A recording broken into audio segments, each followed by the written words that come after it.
saya ingin menjelaskan kepada Anda beberapa fasilitas sementara proyek. Jadi kalau tadi saya sampaikan ada fasilitas-fasilitas di dalam proyek yang sifatnya sementara, karena setelah proyek selesai ini harus dibongkar, gitu. Makanya dibilang temporary facilities atau fasilitas sementara. Ya, ini harus dibongkar nanti kalau sudah proyeknya selesai. Itu. Nah, contohnya satu, kantor proyek, ya, atau kita sebut sebagai direksi kit, ya, dan juga pagar proyeknya. Area fabrikasi baja, area fabrikasi kayu, area fabrikasi scaffolding, atau bekisting, ya, bekisting itu kotak cetak, ya, untuk mencetak beton itu namanya bekisting. Kemudian pencahayaan untuk lampu kalau malam bekerja, pompa untuk di watering, gitu, ya.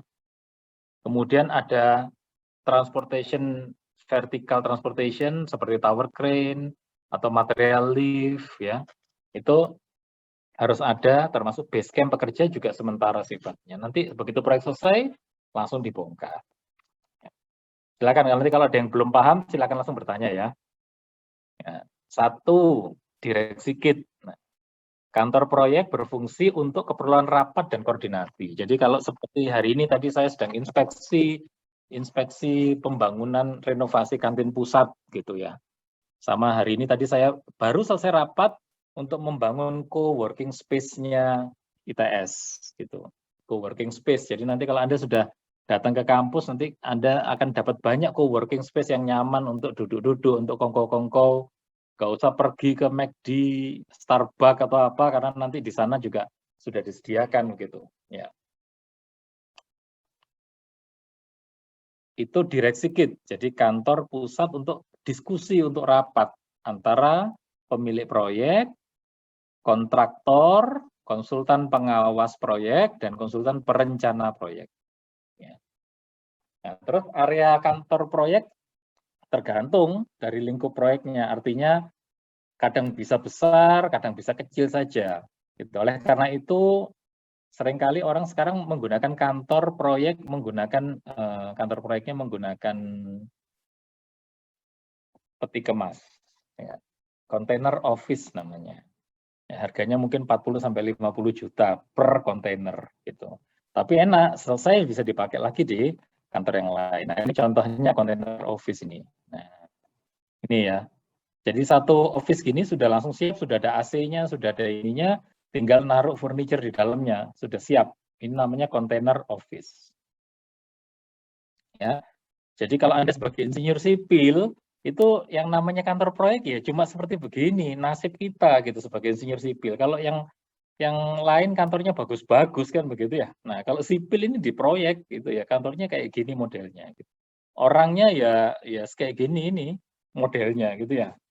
Lecek semua gitu dari proyek, debu semua gitu ya. Tapi Anda harus siap jadi insinyur sipil ya, harus seperti itu gitu. Nah, kecuali kalau Anda bekerja di konsultan perencana, tapi konsultan perencana pun harus ada di proyek juga untuk melihat apakah perencanaannya diimplementasikan dengan baik dan benar.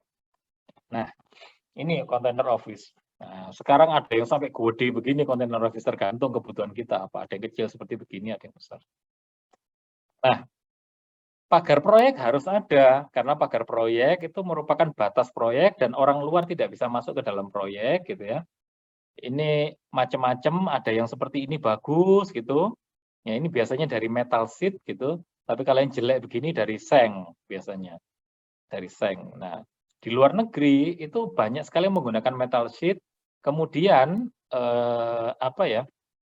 kemudian pagar proyek itu dikasih vertical garden.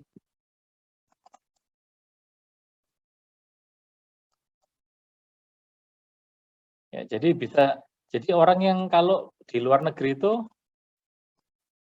orang nggak sadar bahwa dia sedang berada di sekeliling proyek, di sekitar proyek gitu. Karena apa? Karena proyeknya itu dikasih vertical garden sehingga orang nggak sadar bahwa dia sedang berada di proyek gitu. Ya, ini macam-macam ya. Jadi pagar proyek perlu untuk melindungi keamanan.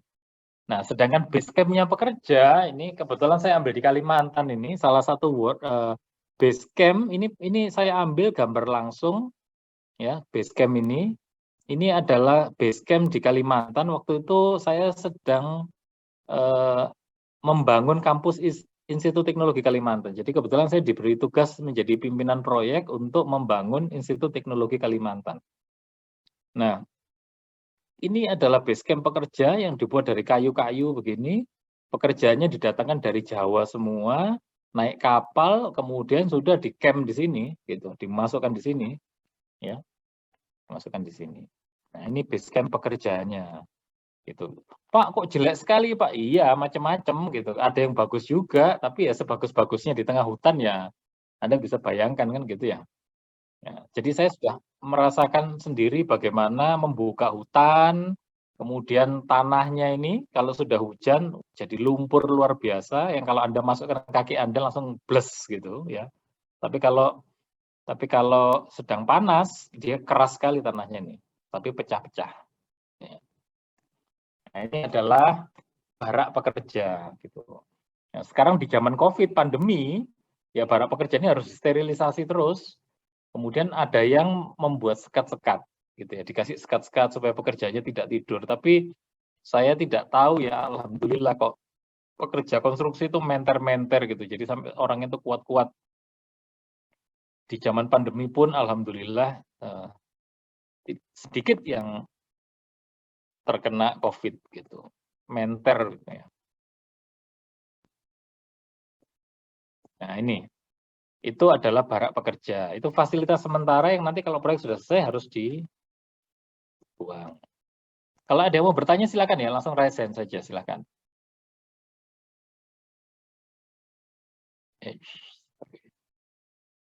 Nah, terus kemudian yang berikutnya adalah area fabrikasi. Area fabrikasi ini ya itu biasanya sebuah area yang disediakan untuk merakit komponen-komponen struktur, ya merakit jendela, merakit pintu, aluminium misalkan, merakit apalagi ya, merakit pintu, jendela, terus kemudian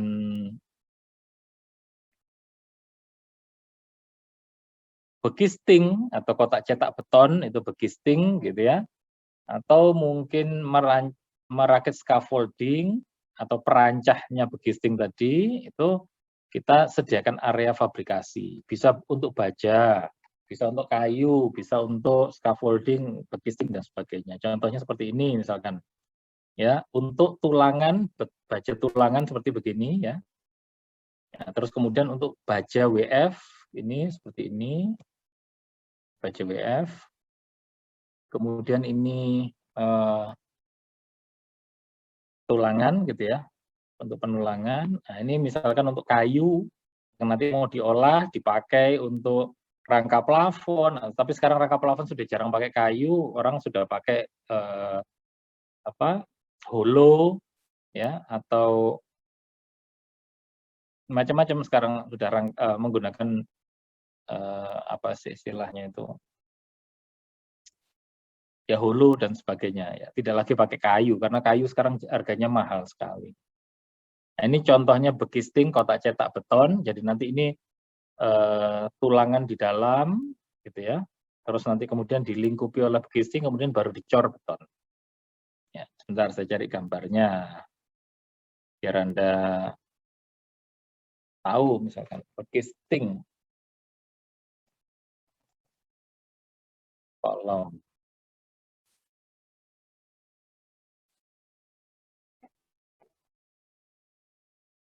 Nah, bentar ya, saya stop share, kemudian saya ganti dengan share. Nah ini, ya, ini contohnya begisting. Jadi tulangannya ditaruh di dalam dulu untuk kolom gitu ya. Tulangannya ditaruh di dalam, kemudian dibuatkan cetakan betonnya. Terus kalau sudah berdiri seperti ini, betonnya dicorkan dari atas.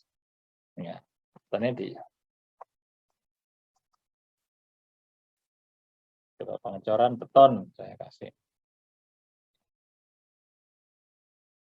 Nah ini pengecoran kolom, pengecoran beton. Nah ini ya. Ini sudah ngecor plat. Ini kalau begini ini ngecor plat. Ya. Nah ini contohnya yang tadi nih. Nah ya. Ini adalah kotak bekising yang tadi itu. Ini kotak cetaknya seperti ini. Ini namanya bekising sistem karena sudah jadi.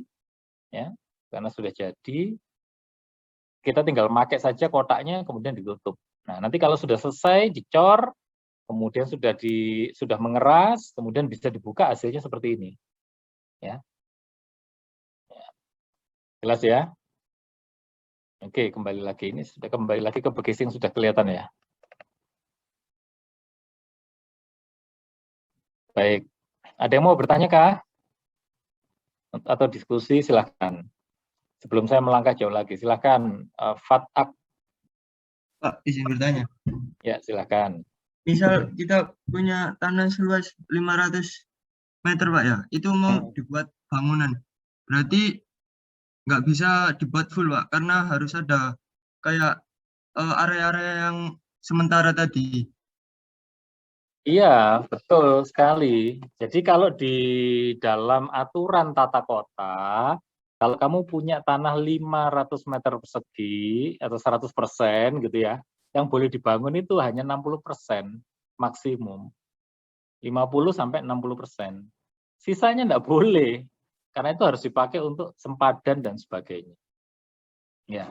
Nah, area yang itu yang tidak terbangun total itu juga dipakai sementara untuk memasukkan fasilitas-fasilitas sementara ini. Itu. Paham ya? Baik, Pak, terima kasih, Pak. Oke. Jadi hanya 50 sampai 60% maksimum yang bisa digunakan. Itu aturan dari pemerintah. Silakan Alfian. Iya Pak, izin bertanya sebelumnya, mohon maaf off cam Pak ya. Saya izin bertanya, kalau misalnya kita sudah mendesain site layout gitu Pak ya, apakah site layout tersebut itu bertahan dengan desain yang tetap sampai proyek itu 100% selesai? Apa ada kasus itu kalau misal masih dalam 80% proses proyek gitu Pak ya, tapi sudah ada beberapa fasilitas yang memang tidak digunakan. Apakah kalau ada kondisi seperti itu akan dialihfungsikan untuk yang lain, apa dibongkar begitu aja, Pak? Baik, ini pertanyaan bagus sekali, Pak. Site layout ini apakah sudah pasti seperti itu dari awal sampai akhir proyek atau dinamis bisa berubah tergantung kebutuhan? Proyek itu dinamis kebutuhannya, ya. Jadi kalau misalkan di tengah jalan, waduh ini ternyata tower crane ini harus dipindah tempatnya karena nanti akan ada material di tempat lain yang tidak terjangkau dengan tower crane harus dipindah, misalkan begitu. Jadi di tengah jalan bisa saja terjadi dinamika-dinamika atau perubahan-perubahan yang sesuai dengan kondisi proyek. Gitu. Tapi ya biasanya tidak akan terlalu banyak berubah begitu. Hanya beberapa komponen-komponen yang kecil yang biasanya itu ya kalau sudah selesai ya sudah. Misalkan gini, Pak, kita sudah nggak ada lagi nih untuk fabrikasi kayu, sudah nggak perlu, Pak. Ya udah ditutup saja gitu. Gitu ya. Jadi bisa dinamis berubah mengikuti perkembangan proyek. Iya, Pak. Terima kasih, Pak. Silakan Rifki.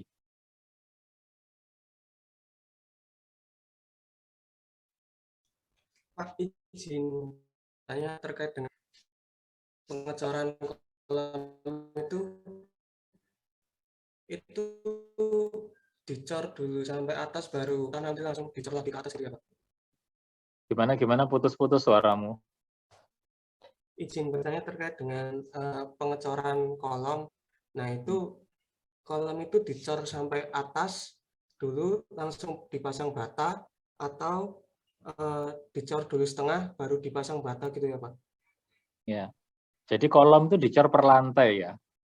Jadi kalau misalkan kita punya lantai 1 gitu ya, kolomnya naik dulu sampai dia batas lantai 2. Itu dicor dulu per lantai. Ya. Nah, setelah itu nanti naik lantai 2, ngecor balok dan plat lantai 2, terus kemudian baru dia naik ke atas lagi. Nah, pada saat sudah naik ke lantai 2, lantai 1 sudah selesai, baru bisa dipasang batu bata, kan begitu.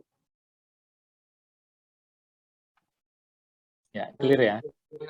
Jadi per lantai kalau kolom itu ngecornya. Silakan. Siapa yang ini? Ramdan, silakan. Izin bertanya Pak, itu di beberapa kasus waktu ngecor pakai bekising kan ada yang di tengah-tengah kolomnya itu kayak nggak terisi sama adonan cornya itu Pak. Itu untuk mengantisipasinya gimana Pak ya biasanya? Ya, untuk mengantisipasi terjadinya kosong di tengah-tengah itu sambil dicor itu harus digetarkan gitu ya. Ada alat penggetarnya namanya vibrator beton. Nah, sehingga waktu lagi dicor ya, itu ada dua hal yang harus diperhatikan. Satu, waktu dicor tinggi jatuhnya beton dari atas ke bawah itu tidak boleh lebih dari 1,5 meter. Kenapa kok tidak boleh lebih tinggi dari 1,5 meter? Karena nanti kalau terlalu tinggi, beton itu kan terdiri dari campuran semen, pasir, dan kerikil kan gitu ya. Nah, kalau terlalu tinggi jatuhnya, yang jatuhan duluan itu kerikilnya. Kerikil jatuh duluan, pasir jatuh nomor 2, baru terakhir semennya baru jatuh, nggak jadi beton namanya. Jadi kue lapis kan begitu ya. Nah, jadi untuk bisa memastikan beton tercampur dengan baik antara semen, pasir, dan kerikil, dicor jatuhnya tidak boleh lebih dari 1,5 meter ketinggi jatuhnya. Jadi waktu dicor di atas itu ujung permukaan tempat mengecornya itu sampai jatuhnya ke bawah itu tidak boleh lebih dari 1,5 meter. Kalau terjadi pemisahan yang seperti tadi namanya segregasi. Nah, itu betonnya kehilangan kekuatan karena dia tidak bercampur. Ya, itu yang pertama. Terus kedua, pada saat beton itu sudah dijatuhkan, kemudian jatuh di dalam bekisting, itu harus digetarkan. Ada alat penggetarnya. Tujuannya supaya apa? Supaya memenuhi semua ruangan, gitu ya, supaya memenuhi semua ruangan dan rapat padat betonnya. Itu. Jelas ya? Terima kasih. Ya, silakan Vincent. Ya, mesti Pak, saya mau bertanya, itu kan tadi kan ada area fabrikasi, itu kenapa kok nggak fabrikasinya dilakukan di misal di pabrik gitu, kok kenapa harus ada di area konstruksi aja gitu Pak? Mungkin biar lebih hemat tempat atau gimana gitu. Ya, Kasih. baik. Jadi ada dua hal. Kalau area proyek itu sempit, ya, maka kita bisa memfabrikasi ini di luar, gitu. Tapi kalau areanya di proyek cukup besar, lahannya luas, silahkan difabrikasi di lokasi proyek, gitu. Tujuannya apa? Menghemat biaya transportasinya. Kalau Anda fabrikasi di luar, terus kemudian Anda fabrikasi di luar, ya. Oh, sebentar.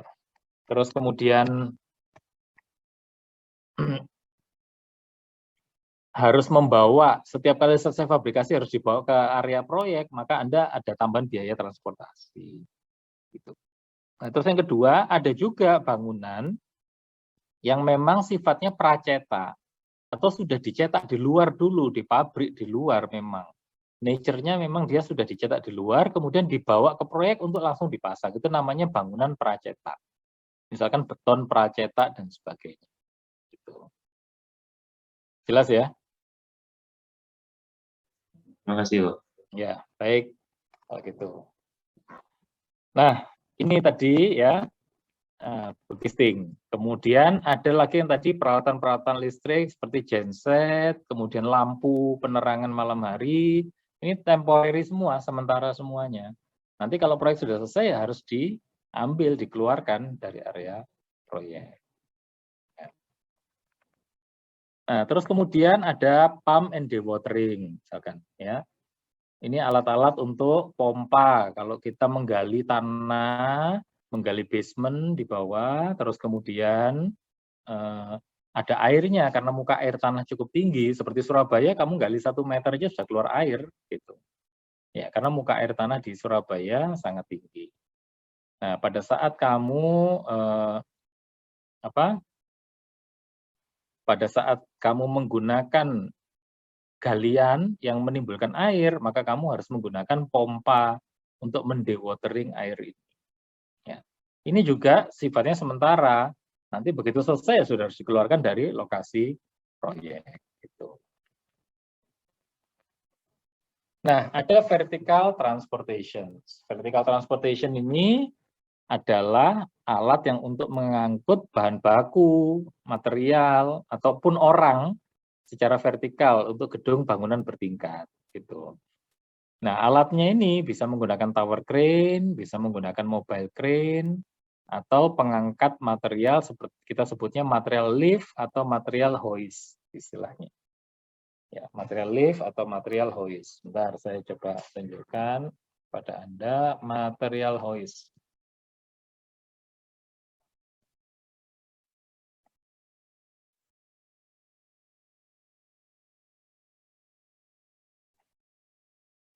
Sudah kelihatankah material hoist ini? Contohnya? Sudah, Pak. Kelihatan ya. Nah, ini material hoist ini. Ya, orang di sini nanti diangkat untuk ngangkut material, untuk ngangkut barang, ya. Nah, ini bentuknya. Nah, ini contohnya nih. Kanan kiri biasanya modelnya. Ya, ini macam-macam bentuknya. Ya, ini yang paling banyak digunakan model merah seperti begini kanan kiri. Dia bisa mengangkut orang ataupun material untuk gedung-gedung bertingkat. Ya.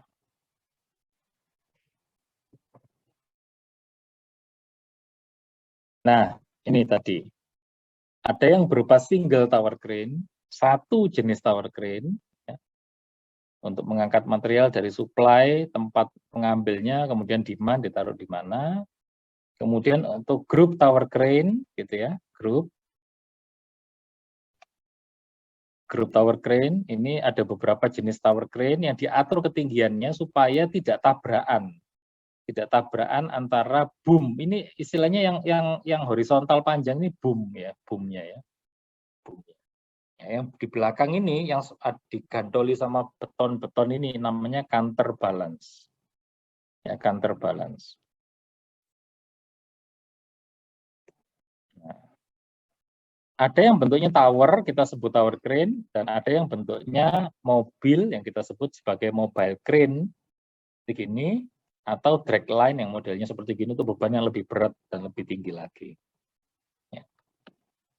Kalau tidak salah tahun 2014 atau 2015 itu di Masjidil Haram itu di atapnya itu ada crane-crane seperti gini terus kemudian jatuh sehingga menimpa orang-orang yang sedang berhaji di bawahnya itu waktu itu. Ya, 2014 atau 2015 gitu. Ya. Ini bayangkan ada alat sebesar ini jatuh gitu ya.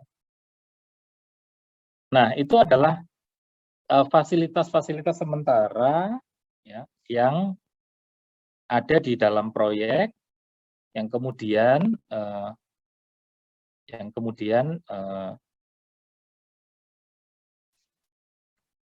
setelah proyek selesai itu harus dihilangkan dari lokasi proyek, ya, dipindahkan ke lokasi proyek. Nah, setelah kita tahu fasilitas-fasilitas sementara tadi, baru kita belajar. Ayo sekarang kita bagaimana kita mengoptimalkan site layout itu. Ya. Nah, kenapa kok site layout itu perlu dioptimalkan? Satu, kalau Anda orangnya itu ya, misalkan dari gudang, dia mengambil barang, kemudian dia mau melakukan fabrikasi di lokasi proyek yang tempatnya jauh antara gudang dan lokasi proyeknya itu misalkan 100 meter gitu ya. Maka setiap kali dia ngambil material, maka setiap kali dia ngambil material, ya, dia mengambil material, dia harus jalan 100 meter dulu untuk merakitnya gitu.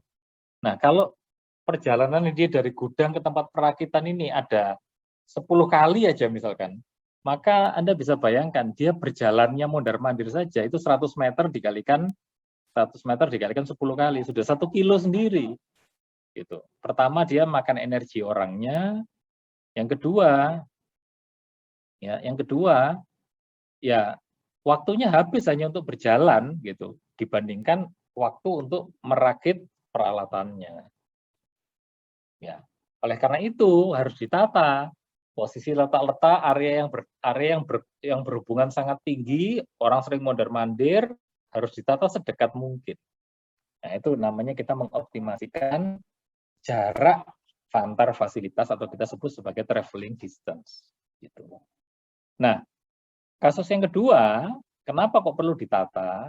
Karena bisa jadi waktu saya mondar-mandir dari gudang ke area kerja tadi, maka di tengah-tengah itu banyak bahaya. Bahayanya itu apa? Misalkan ada tower crane yang berputar di area itu, sehingga orang bisa saja ketabrak bawaan dari tower crane. Gitu. Ya. Nah, orang bisa saja ketabrak dari bawaannya tower crane. Atau kejatuhan bisa saja. Coba saya cari ya. Tower crane operation. Coba. Nah, pada saat dia membawa barang, nah ini dia berputar membawa barang, mana ada yang membawa barang. Nah, misalkan. Bentar ya, saya carikan.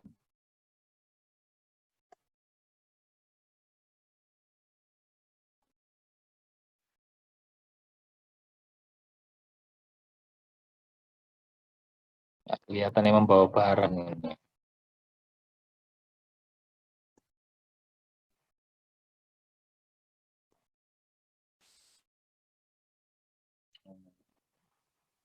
Ini mungkin ya satu-satunya yang masih sedikit kelihatan ini. Nah, ini ya. Dia membawa ini kebetulan tower crane-nya sedang membawa bucket untuk ngecor beton ini. Nah, ini bucket ini. Nah, bisa saja waktu dia berputar membawa bucket ini dari bawah ke atas, ada dua kemungkinan. Satu, nyamber orang gitu ya waktu masih di bawah. Yang kedua, ini bisa lepas cantolannya sehingga menjatuhi orang. Ini bisa berbahaya gitu. Nah, kalau ini pergerakan tower crane itu berada di antara jalur antara gudang sama tempat fabrikasi tadi, nah area di tengah-tengahnya itu menjadi bahaya. Sehingga tingkat bahaya di situ, probability terjadi kecelakaan di sana menjadi lebih tinggi gitu. Ya, ini yang pertama. Terus yang kedua, tower crane rubuh misalkan.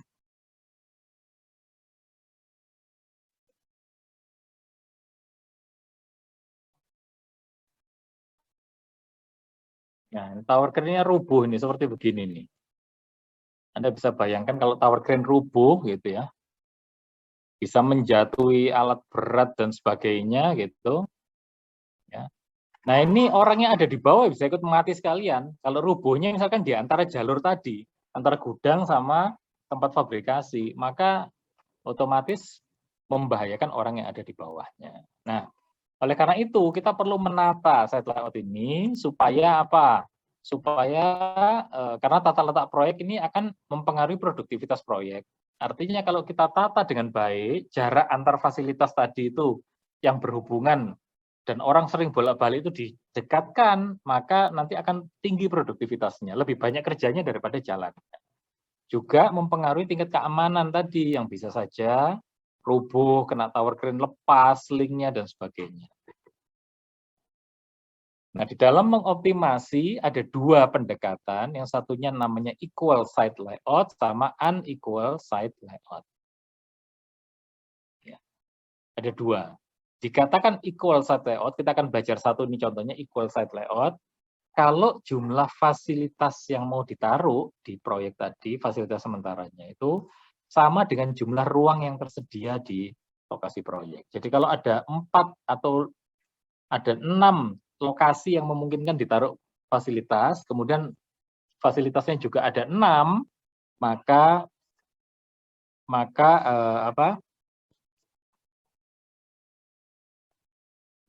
kita sebut sebagai equal site layout.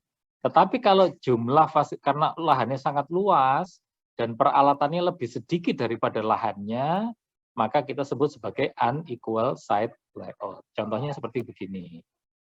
Nah, ada 4 tempat misalkan yang bisa dipakai untuk meletakkan fasilitas L1 sampai L4.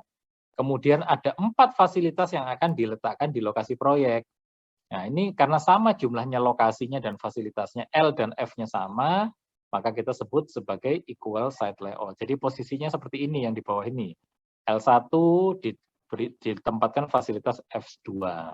L2 ditempatkan fasilitas F1, L3 ditempatkan fasilitas F3, dan L4 ditempatkan fasilitas F4. Apa F1 itu direksi kit, ya. Kemudian F2 gudang, misalkan contohnya F3 fabrikasi baja, F4 fabrikasi kayu, dan X ini adalah tower crane-nya. Ya. Itu contohnya equal site layout. Sama antara L dan F-nya. Ya. Nah, bagaimana sih Pak hasil optimasinya itu? Nah, kalau pertama misalkan F1, F2 itu ditaruh di sini, F1 ditaruh di sini, F3 taruh di sini, F4 taruh di sini. Setelah dioptimasi, maka lokasi yang paling strategis itu adalah kalau yang F1 ditaruh di sini, F2 taruh di sini, F4 taruh di sini, F3 taruh di sini. Itu menjadi hasil yang paling optimal. Monggo silakan. Ya, itu. Kamu belum tak buatkan absen ya? Bentar ya, saya kok lupa malah. Bentar ya.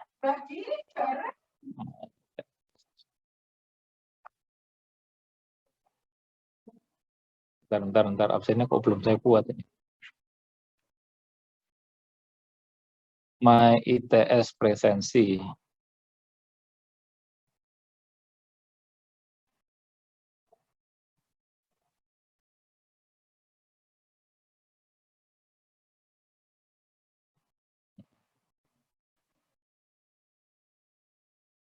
Ya.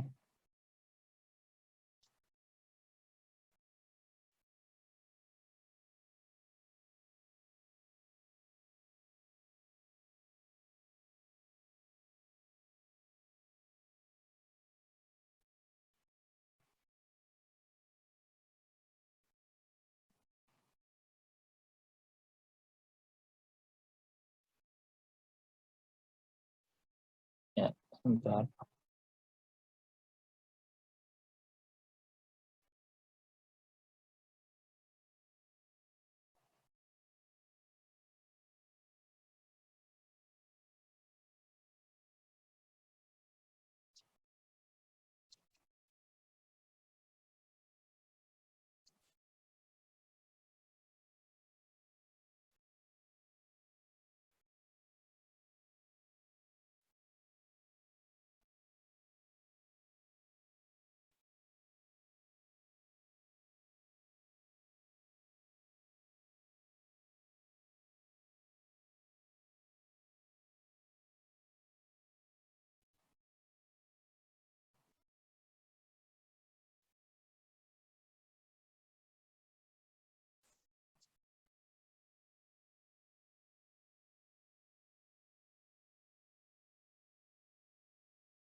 Oke.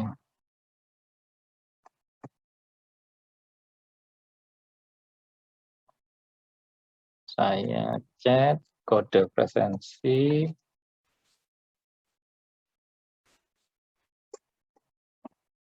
Oke.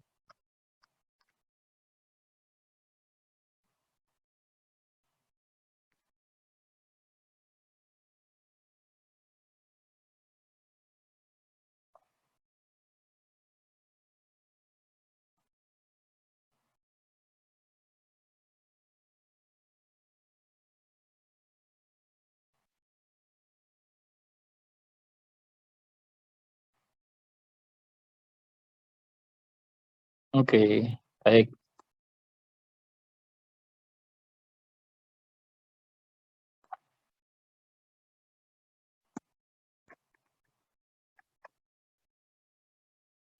Ya, sudah jelas ya. Jadi dikatakan equal itu kalau sama antara lokasi dan fasilitasnya, kemudian nanti dia ditata, oh tempatnya yang paling optimal itu di mana. Nah, mengatakan optimal apa tidak itu bagaimana, Pak? Itu yang nanti akan kita bicarakan. Sebaliknya, yang satunya unequal site layout, ya, itu kalau lokasinya banyak karena lahannya luas, misalkan, tapi fasilitas yang mau diletakkan itu sedikit, ya, sehingga kita nanti bisa menempatkan ini di mana-mana saja. F2 bisa saja di L1, L2, L3, atau mau ditaruh di L8 juga bisa, misalkan. Gitu. Ya, itu namanya unequal site layout.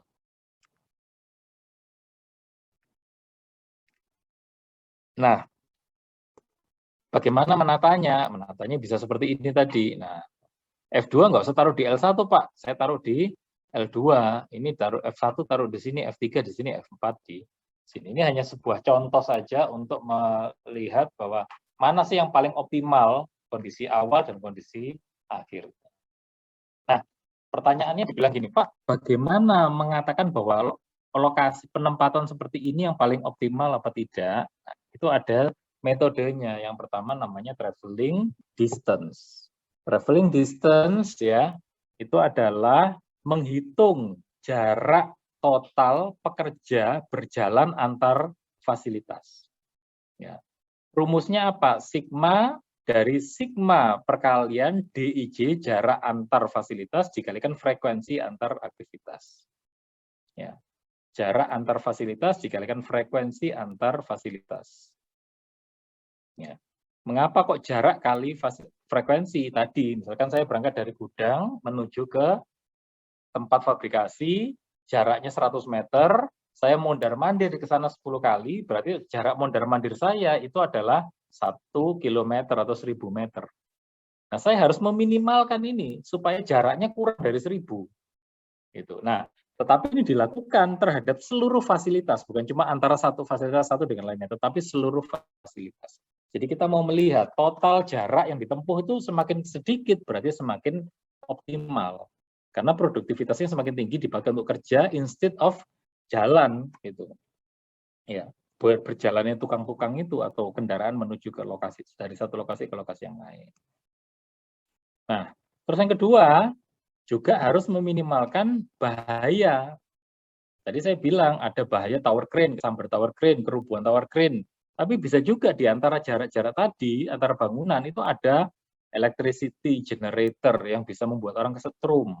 Atau ada bahaya dari bahan-bahan kimia atau bahan-bahan eksplosif yang bisa meledak. Ini berbahaya juga. Ya. Nah, tugas kita meminimalkan kondisi kecelakaan kerja ini. Ya. Nah, kita sebut sebagai safety condition, minimalkan bahaya. Minimalkan bahaya dengan SIJ ya. SIJ ini kondisi bahaya di satu fasilitas ke fasilitas yang lain dikalikan frekuensi pergerakan orang. Kalau orangnya sering bergerak di area yang bahaya, maka kondisinya probability kecelakaannya menjadi tinggi gitu. Ya, sehingga kita minimumkan angka kondisi kecelakaannya gitu. Dengan cara mengalihkan SIJ safety condition antara fasilitas I dan J dikalikan frekuensi fasilitas I dan J kemudian dijumlahkan untuk seluruh fasilitas gitu. Nah, kalau kita buat persamaan matematikanya sederhana sekali, minimumkan traveling distance dengan mengalihkan matriks jarak antar fasilitas dikalikan matriks frekuensi pergerakan antar fasilitas. Ya, perkaliannya matriks kan gampang. Kalau matriks 3 kali 3 dikalikan 3 kali 3 ya ketemunya ya 3 kali 3 kan begitu. Matriks 3 kali 2 dikalikan 2 kali 2 ya menjadi 3 kali 2 kan begitu. Nah, ini ada dua objective function. Satu, traveling distance-nya dikecilkan, kemudian safety condition-nya ya, accident condition-nya dikecilkan gitu. Nah, contohnya seperti ini misalkan. Contoh kasus saya memberikan contoh sangat sederhana, ada fasilitas apa? F1, F2 dan F3 ya. Oh, ini anu nih. Slide-nya ya sudah enggak apa-apa saya ceritakan. Fasilitas F1 ini adalah gudang, F3 adalah area kerja, F2 adalah direksi kit. Misalkan. Ya, direksi kit. Dicatat ya, ini yang di PDF kan saya masih kekurangan anu nih. Nah, kemudian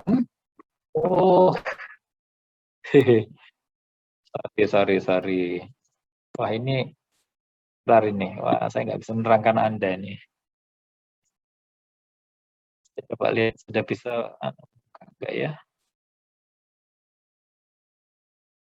Materi ajar.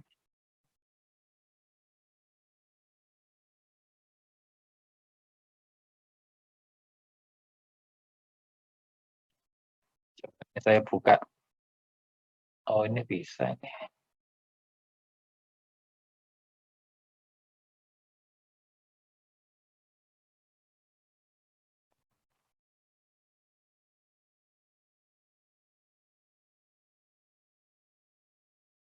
Bentar ya, saya bukakan Excel-nya nih.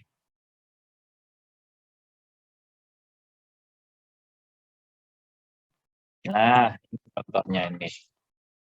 Ya. Oh, bisa kelihatankah ini saya share Excel-nya? Pokoknya bisa screen saja ini. Oke. Kelihatankah Excel saya? Terlihat, Pak. Oke, baik. Ini adalah satu contoh tadi ya, termasuk cara menghitungnya gitu, biar Anda tahu sekalian. Ada fasilitas F1 adalah gudang, F3 adalah tempat fabrikasinya, F2 adalah direksi kit. Pertama kita lihat jaraknya dulu. Ini kalau tidak salah dari ini ya, 0, 20, 30 ini adalah F1, F2, F3, ini F1, F2, F3. Jadi kalau F1 ke F1 0, F1 ke F2, F1 ke F2 itu jaraknya 20 meter. Ini ke sini 10 meter. Jadi ini 20 meter, ini 10 meter. Ya. Ya.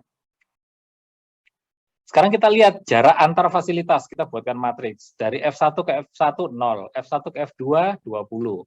F1 ke F3 30. Jadi F1 ke F3 sini 20 meter, terus 10 meter ke sini. Ya. Pak, boleh nggak lewat sebelah sana muter? Ya boleh aja, silahkan. Tapi tambah jauh. Pak, boleh nggak langsung miring gini Pak? Ya boleh saja. Ya, tapi kita harus konsisten dalam perhitungan. Ini saya memberikan contoh sederhana untuk dari F1 ke F3 ini, jalan lurus ke sini, kemudian belok ke sini. Untuk menyederhanakan saja. Saya buat dari F2 ke F1, F2 ke F1 20 meter, F2 ke F2 0, F2 ke F3, F2 ke F3 ini 10 meter. Jadi saya taruh di sini. Nah, setelah saya membuatkan matriks ini, ya, kemudian saya membuatkan matriks perjalanan antar fasilitas, FIJ, frekuensi.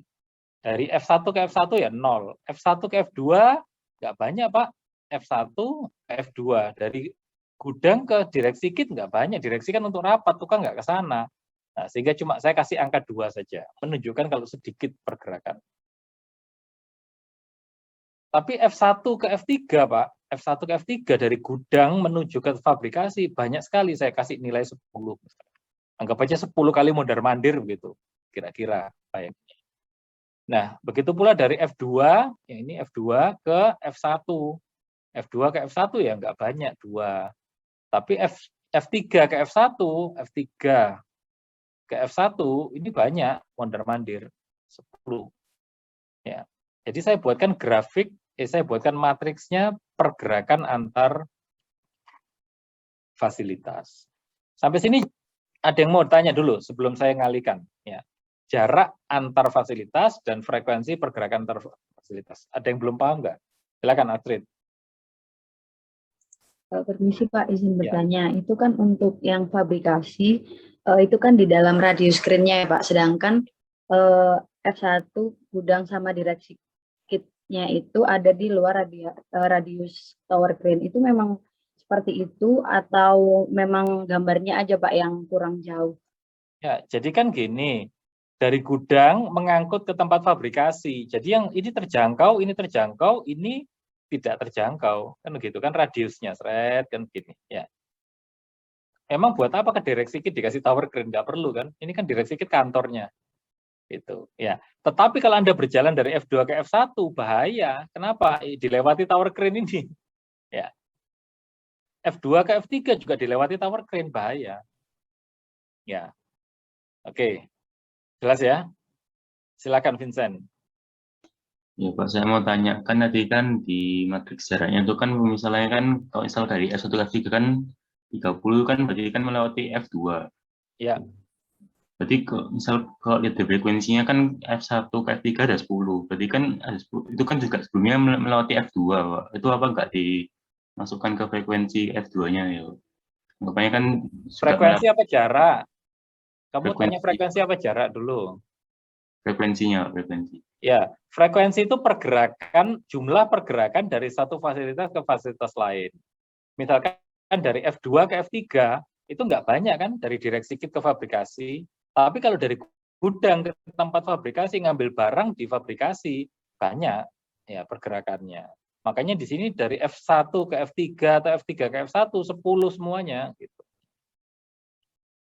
Tinggi artinya pergerakannya. Sedangkan dari F2 ke F3 nggak banyak pergerakannya. Mana ada orang dari gudang ke Direct Kit, jarang tukang kok yang biasanya di gudang itu kan gitu. Ya. Tapi ya ada. Makanya saya kasih angka sedikit di sini, kira-kira 2 kali aja Pak pergerakannya jarang-jarang. Gitu. Jelas Vincent ya? Oh, yes Pak, makasih Pak. Oke. Nah, kalau kita sudah membuat matriks ini, kita tinggal kita kalikan aja matriks A, matriks D dikalikan matriks J, F. Ketemulah matriks ini. Masih ingat caranya ya, mengalikan ya? Ya, masih ingat cara mengalikan toh? Ya. Itu. Jadi kalau Anda tidak tahu cara mengalikan, ini rumusnya ini M matrix multiplications, kemudian blok yang pertama, kemudian blok yang kedua. Kemudian di Ctrl Shift Enter. Ya. Keluarlah matriks ini. Kalau kita sudah ketemu matriks ini, itu ada kemudian kita jumlahkan total matriks ini berapa. Ketemu 1200 artinya apa? Perjalanan orang dari fasilitas satu ke fasilitas lainnya itu total jaraknya itu adalah 1200 meter untuk penataan seperti begini. Jelas ya. Sekarang safety condition-nya dari F1, 2 maupun ke F3 semuanya sama-sama kena bahaya nih, sama-sama dilewati tower crane. Anggap aja bahayanya 3. Ya dari F1 ke F2, F3 itu saya kasih angka 3 di sini angka bahayanya. Ya. Ini adalah matriks kondisi bahaya antar fasilitas. FIJ adalah pergerakannya sama dengan yang di atas, ya tinggal di copy aja. Sama dengan pergerakan. Kemudian kita kalikan matriksnya, SIJ dikalikan FIJ, ketemu ini. Kemudian kita jumlahkan jumlah bahayanya. Di sini ketemu 168.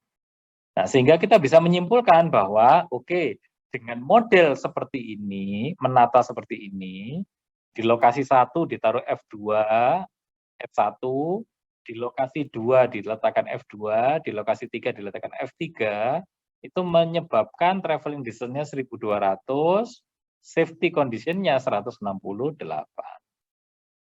Pak, nggak puas saya, Pak. Saya balik sekarang, Pak. F1-nya di sini, F2-nya di atas, F3-nya tetap. Sehingga jarak antara gudang dengan ini menjadi lebih dekat, Pak. Misalkan. Kemudian kita hitung lagi. Jarak antar fasilitasnya sekarang 0, 20, F1 ke F2, F1 ke F3, kelihatan F1 ke F2, 20, F1 ke F3, 10. Kita buatkan matriks jaraknya. Kemudian frekuensinya tetap, nggak berubah kan? Frekuensinya tetap. Pergerakan orang antar fasilitasnya tetap. Nah, kalau dikalikan matriksnya, dia sudah berkurang menjadi 1040. Dari tadi 1200, ya, di atas 1200, menjadi 1040 sekarang. Oh, berarti ini lebih efektif, Pak. Iya, lebih efektif. Nggak cuma itu saja, waktu safety condition-nya, kalau ini gudang dan ini kemudian fabrikasi, maka tower crane cuma ngambil di merah ini saja bergeraknya. Yang dari F1 ke F2, tidak perlu tower crane bergerak ke sana. Itu hanya di sini saja. Berarti yang di sini aman, Pak. Iya, lebih aman. Nah, nilai keamanannya seperti ini, ya. Nilai apa? Keamanannya seperti ini, dan kemudian frekuensinya tetap sama dengan di atas, kita kalikan matriksnya ketemu 120. Nah, sehingga kalau saya simpulkan, tadi skenario pertama, letak pertama, itu traveling distance 1200, safety-nya 168. Setelah saya rubah, dia mendapatkan 140, 1040, dan 120. Oh, yang kedua ini lebih optimal, lebih bagus berarti. Paham sampai di sini kah? Ya, gampang ya? Gampang sekali gitu. Nah, baik, sampai di sini ada pertanyaan kah?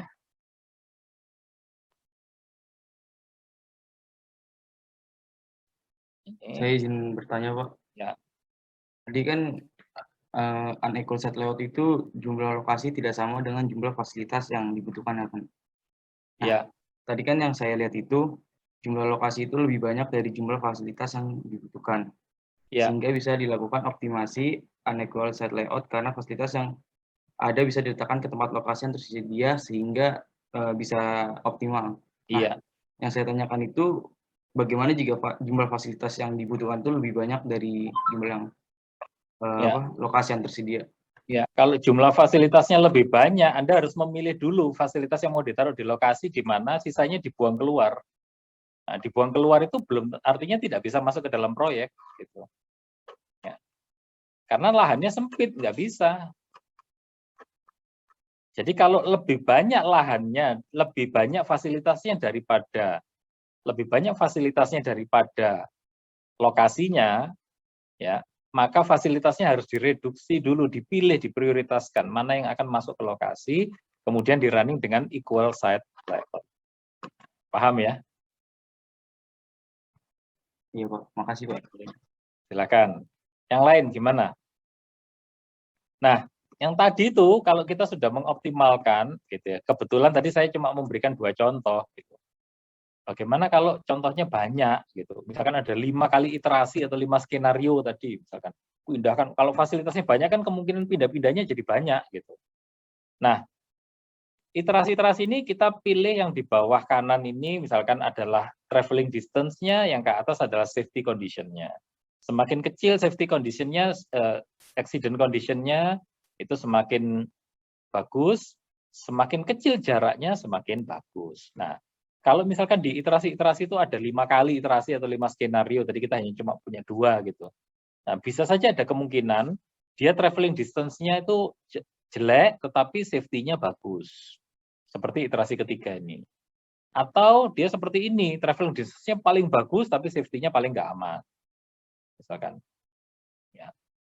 Nah, kalau yang tidak bisa dikalahkan gini, ini kan satu sama lainnya saling mengalahkan ini. Ya. Yang ini, ya, dia traveling distance-nya itu lebih bagus daripada ini, tetapi safety-nya lebih bagus daripada yang di atas. Ini tidak bisa saling mengalahkan ini, yang 3 ini. Nah, kalau yang ini sudah jelas kalah, traveling distance-nya kalah, kemudian safety-nya kalah, ya coret aja. Ini juga, ini pasti kalah semua, coret aja. Gitu. Ya. Nah, tinggal 3 ini. Nah, 3 ini sudah tidak bisa saling mengalahkan, semuanya punya plus minus. Mau aman tetapi jaraknya panjang, atau mau jarak pendek tapi nggak aman. Nah, di sini nanti project manager harus mengambil keputusan lebih berat bobot keamanannya atau lebih berat bobot traveling distance-nya. Ya. Nah, itu. Nah, terus kemudian di belakang ini ada tugasnya. Nah, Pak, kok banyak tugas sih? Nah, biar kamu latihannya. Nah, ini contohnya.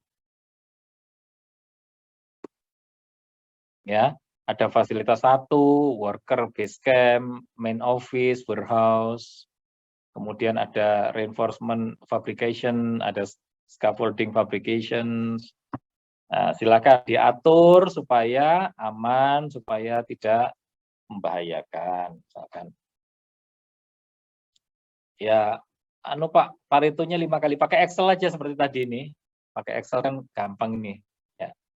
Seperti gini modelnya. Nah, jadi ada Excelnya kamu sudah punya belum nih ya? Belum dapat ya? Belum, Pak. Belum ya? Baik, kalau begitu sebentar. Saya share di sini. Ini hanya untuk contoh loh ya, jangan di anu nanti. Nah, saya carikan Excel-nya di mana nih tadi nih.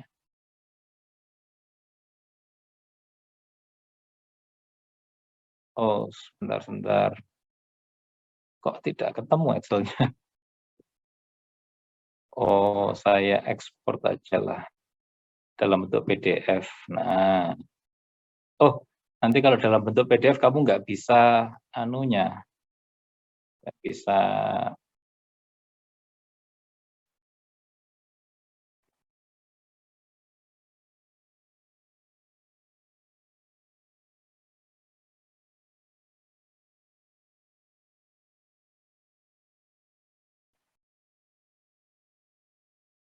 Nah, sekarang saya taruh di chat box. Nah, dokumen. Site layout optimization. Oh, nggak bisa.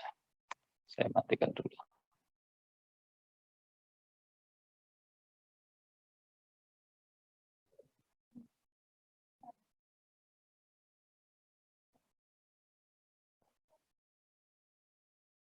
Sudah bisa kah? Sudah masuk. Sudah masuk ya? Oke, baik. Nah, ini salah satu contohnya. Anda bisa melakukan optimasi sampai kira-kira ditoto 3 kali sampai 5 kali lah, terserah. Silahkan. Ya. Baik. Ini ada yang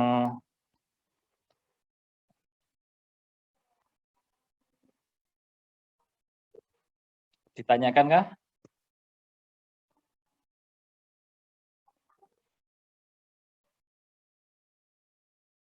Sih Pak, saya mau bertanya. Ya. Untuk yang tadi itu, yang safety factor-nya tadi itu kan ada 3, itu ada skalanya nggak Pak untuk menentukan seberapa bahayanya gitu, dari angka berapa sampai berapa? Gimana? Mungkin tadi kan di safety factor-nya itu kan ada pakai angka 3 gitu. Oh Itu ya. kan ada Ya, kamu skalanya tetap. nggak Pak? Oh ya, betul, bagus sekali. Saya tadi belum menyampaikan. Kita buatkan skala. Kalau tidak berbahaya, misalkan 1. Kalau bahayanya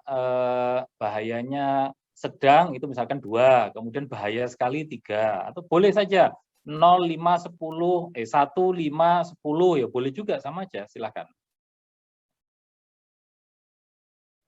Jadi kita tetapkan dulu kodenya gitu. Pak, bagaimana kalau di satu tempat itu dilewati 2 bahaya, Pak? 1 bahaya tower crane, 1-nya bahaya bahan peledak, Pak, misalkan. Ya, nanti kalau bahan peledak itu misalkan bahayanya 10, terus kemudian tower crane bahayanya 5, ya dijumlah aja 15 karena dia ada 2 bahaya yang ada di sana. Itu hanya untuk pendekatan menyatakan tingkat bahayanya saja, menggambarkan tingkat bahaya. Jelas nggih? Jelas Pak, terima kasih. Baik, ada lagi?